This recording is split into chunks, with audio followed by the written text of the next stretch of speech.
Welcome friends, आप सभी का स्वागत है आपके ही चैनल गुसाई सर में। तो बच्चों, आज का जो टॉपिक है वो बहुत ही इंटरेस्टिंग होने वाला है, क्योंकि इसमें मैं आपको बहुत सारी जानकारी दूंगा। देखो, टॉपिक क्या है हमारा? Introduction to Euclid geometry. तो इसे पढ़ने से पहले हम देख लेते हैं ज्योमेट्री के बारे में।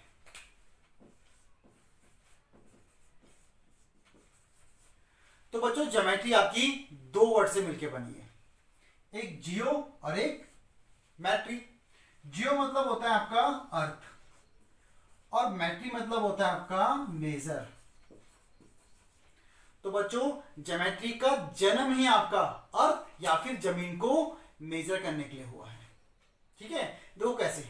जो आपकी इजिप्ट की रिवर नाइल है, ठीक है, आपकी जो रिवर नाइल है, जब वो ओवरफ्लो हो जाती है आपकी, ठीक है, रिवर नाइल जब ओवरफ्लो हो जाती है तो आसपास की यानी कि जो लैंड ओनर्स की जमीन है, उनकी जो बाउंड्री है, उन सबको भी वॉश्ड अवे कर जाएगी। ठीक है, अब दोबारा से भाई बाउंड्री लानी पड़ेगी।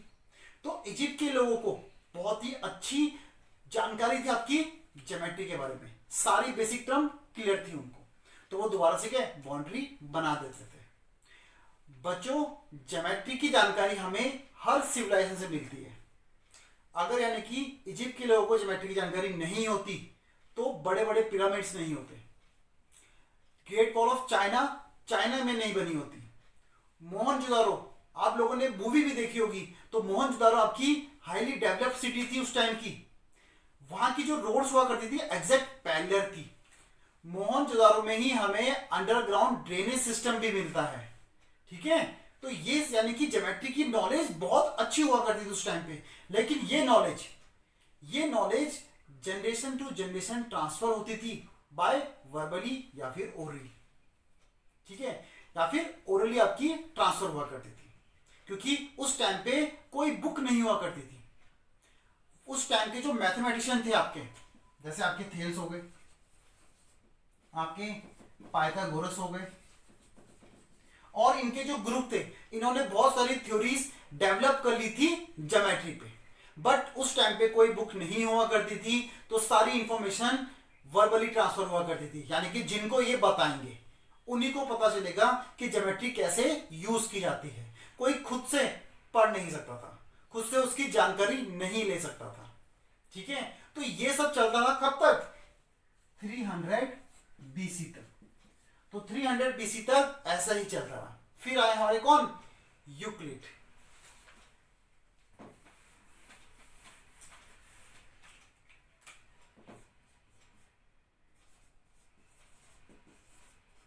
तो हमारे यूक्लिड है, यूक्लिड एक मैथ्स के टीचर थे। ठीक है, अलेक्जेंडर में, जो कि इजिप्ट में है। ठीक है, ये आपके मैथ्स टीचर थे एट अलेक्जेंडर इन इजिप्ट। तो अब इन्होंने क्या करा, जितनी भी थ्योरीज आपकी डेवलप हो चुकी थी, जितनी भी इंफॉर्मेशन थी, इन्होंने इन सबको कलेक्ट करा और अपनी फेमस ट्रीटीज में डाला, जिनको जानते हैं एलिमेंट के नाम से। इस एलिमेंट में 13 चैप्टर होते थे और हर चैप्टर को हम बोलते थे बुक। ठीक है, तो देखिए, Euclid collects all known information and arranged in his famous treatise called elements. ठीक है, तो एलिमेंट्स डिवाइड थे 13 चैप्टर में। ठीक है, he divides the elements into 13 chapters. ठीक है, और हर चैप्टर को बुक कहा जाता था। Each called a book. ठीक है, देखो, यूक्लिड ने ज्योमेट्री में कोई डिस्कवर नहीं किया था, उन्होंने केवल कलेक्ट करी थी इंफॉर्मेशंस। ठीक है, और फिर उनके बेसिस पे ऑब्जर्व करके अपने पोस्टुलेट्स, एक्सोम्स दिए थे इन्होंने। ठीक है, तो थोड़ा अब जान लेते हैं इनके बारे में। ठीक है, इनके ऑब्जर्वेशंस के बारे में ये क्या कहते थे, चलो वो भी देख लो।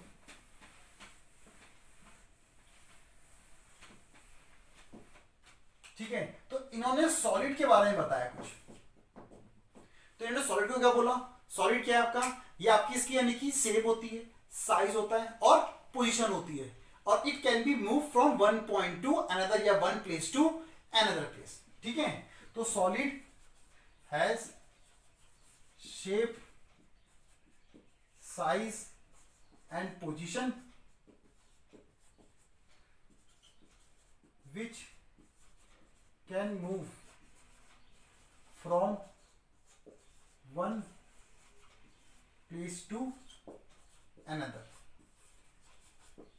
ठीक है, अब देखो सॉलिड कैसे है। अगर मैं बोलूं ये आपका सॉलिड है, ठीक है, ये आपका सॉलिड है, भाई सॉलिड आपका ऐसे भी हो सकता है सिलेंड्रिकल फॉर्म में, है ना। तो जो सॉलिड की बाउंड्री होती है, जो सॉलिड की बाउंड्री होती है वो होती है, उसको हम कहते हैं सरफेस। ठीक है, ये अगर आपका सॉलिड है तो सॉलिड की बाउंड्री को हम सरफेस कहते हैं। ठीक है, तो यानी कि इसको लिख लेते हैं boundary of solid called a surface. ठीक है, जो यानी कि सॉलिड की बाउंड्री है उसे सरफेस कहते हैं, और जो आपकी सरफेस की बाउंड्री होती है इसको लिख लेते हैं, ये है सॉलिड। ठीक है, ये हो गया आपका सरफेस। जो सरफेस की बाउंड्री होती है वो होती है आपकी लाइन, है ना। जो सरफेस की बाउंड्री होती है वो लाइन होती है, और लाइन के एंड पॉइंट्स जो यानी कि एंड होते हैं उनको हम बोलते हैं पॉइंट। ये क्लियर है। ठीक है, तो यानी कि जो सॉलिड की बाउंड्री है उसको हम सरफेस बोलते हैं, सरफेस की जो बाउंड्री है उसको हम लाइन बोलते हैं, और लाइन के जो यानी कि जो एंड्स होते हैं वो क्या होते हैं, पॉइंट्स। अब इसे और ध्यान से देखो, देखो सॉलिड क्या है हमारा, सॉलिड हमारा 3D फिगर है, सरफेस क्या है हमारा, सरफेस हमारा 2D है, और लाइन क्या है हमारा 1D, और पॉइंट क्या है हमारा 0D। तो डी मतलब आपको पता है डायमेंशन, 3 डायमेंशन, 2 डायमेंशन, 1 डायमेंशन और 0 डायमेंशन आपका। ठीक है, जो सॉलिड की जो बाउंड्री है वो आपका सरफेस आपका स्ट्रेट भी हो सकता है और फिर आपका कर्व भी हो सकता है, क्योंकि अगर सॉलिड ऐसा हुआ तो सरफेस आपका कर्व हो जाएगा आपका। यहां तक क्लियर है। तो ठीक है, अब आते हैं कुछ बातों में जो यूक्लिड्स ने बोली यानी कि, ठीक है, अकॉर्डिंग टू यूक्लिड्स कुछ चीजें जान लेते हैं। तो बच्चों अब देखते हैं हम अकॉर्डिंग टू यूक्लिड्स, यूक्लिड्स ने हमें क्या बातें बताई। ठीक है, उन्होंने बोला कि a point has no part, तो पॉइंट का कोई पार्ट नहीं है, ये चीज बताई। The end of a line are points, तो ये हम कर भी चुके हैं, यानी कि जो लाइन होती है उसके एंड पॉइंट्स क्या होते हैं, यानी कि एंड्स क्या होते हैं, पॉइंट्स होते हैं। ठीक है, देन आपका straight line is a line which evenly with the points on itself, तो यानी कि जो लाइन है उसमें क्या है, पॉइंट्स पहले से हैं, और हम बोल सकते हैं जो लाइन है वो क्या है, कॉम्बिनेशन ऑफ पॉइंट्स है आपका। ठीक, then a surface is that which has length and breadth only, तो सरफेस हमने बनाया था ना सरफेस लाइक दिस, तो इस सरफेस में क्या है, लेंथ और ब्रेथ है केवल, ये बोला गया है ना। A plane surface is a surface which lies evenly with straight line, तो जो प्लेन सरफेस है आपका, यानी कि ये प्लेन सरफेस है इसमें क्या है, लाइन ही तो है। ठीक है, तो प्लेन सरफेस किससे बना होगा, लाइन से बना होगा। ठीक, then the edges of a surface are lines, यानी कि अगर यानी कि सरफेस की हम एजेस देख लें, यानी कि इस तरीके से अगर मैं बनाऊं, ठीक है, ये तो यानी कि ये सरफेस है, ये सरफेस है, यानी कि इसकी जो एज है वो क्या है, लाइंस है। ठीक है, edges of a surface line, भाई ये भी सरफेस है, ये भी सरफेस है, ये जहां पे मीट कर रहे हैं इसको हम एज बोलते हैं ना, और एज क्या है, लाइन है, यही बोला गया। ठीक है, अब यानी कि जब मैथमेटिशियन औरों ने यानी कि इसमें देखा, इन चीजों को यानी कि ऑब्जर्व करा, तो उनको कुछ अनडिफाइंड टर्म मिली। कौन कौन सी, देखो यहां पे बोला गया a point has no part, point का कोई पार्ट नहीं है, लेकिन अगर मैं यहां पे कोई पॉइंट ड्रॉप कर दूं, पॉइंट मैंने बना दिया, तो इसने कुछ तो स्पेस ली है ना। कुछ तो यानी कि जगह ली है इसने इस बोर्ड पे। वैसी अगर कोई लाइन को हम कितना भी स्ट्रेच कर दे, वो कितनी भी पतली क्यों ना हो जाए, उसकी कुछ तो ब्रेथ होगी, है ना। तो मैथमेटिशियन ने यही चीजें ली और बोला कि ये कुछ अनडिफाइंड टर्म्स है, इनको एक्सेप्ट नहीं करा, बाकियों को एक्सेप्ट किया गया है। ठीक है बच्चों, और यूक्लिड ने क्या करा, इन सब प्रॉपर्टी को, इन सब ऑब्जर्वेशन को कलेक्ट करा और इनको हम आज किस नाम से जानते हैं, एक्सोम और पोस्टुलेट्स के नाम से। तो बच्चों एक्सोम और पोस्टुलेट्स हम नेक्स्ट वीडियो में लेके आने वाले हैं। तो अब अगर वीडियो आपको पसंद आई है तो वीडियो क्या करना है, आपको लाइक करना है, शेयर करना है, कमेंट करना है कि आपको वीडियो कैसी लगी। साथ में बच्चों बेल को प्रेस करें और ऑल को क्लिक करें ताकि आपको सारी इंफॉर्मेशन, सारी नई वीडियोस अपडेट आपको मिलती रहे। Thank you.